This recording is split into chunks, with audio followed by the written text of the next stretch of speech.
Mayong adlaw kanyang tanan, kiniday ang inyong magbalak, say Rilidinio from Negros Oriental.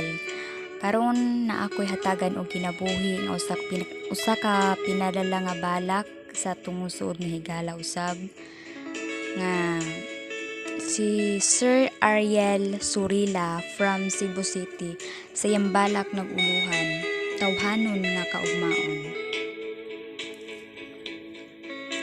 Sa pagmata nimo sa sayo sa kabuntagon, imong makita ang maanindot nga mapanganoron,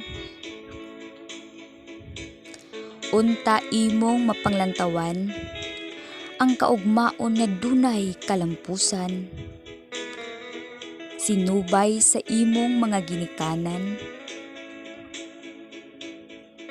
nga bugtong hinagiban nga modisiplina sa tanan,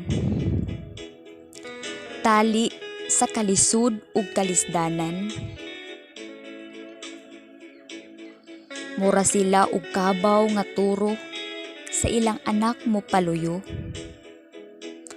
init ug uwan ginaantos tungod sa tumang kakabos, bahalag nagsula og bulad ug ginamos, basta ilang anak makalampos.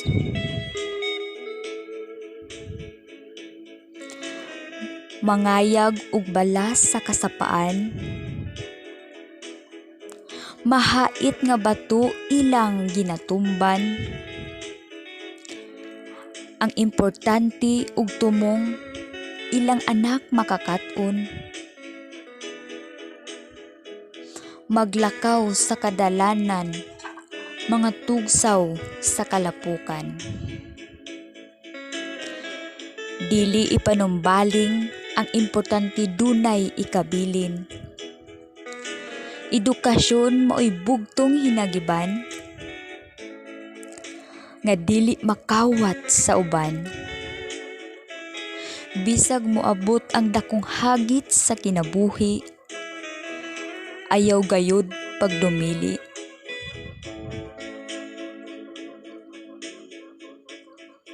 Timan ipinangga nga ang edukasyon mo'y atong kaugmaon. Ginikanan mao'y sangkuanan sa sakit nga gisagubang. Buntag udto ug hapon inahan atong duulan. Daghang salamat mo kini ang pinadala nga balak ni Sir Ariel Surila from Cebu City. Daghang salamat.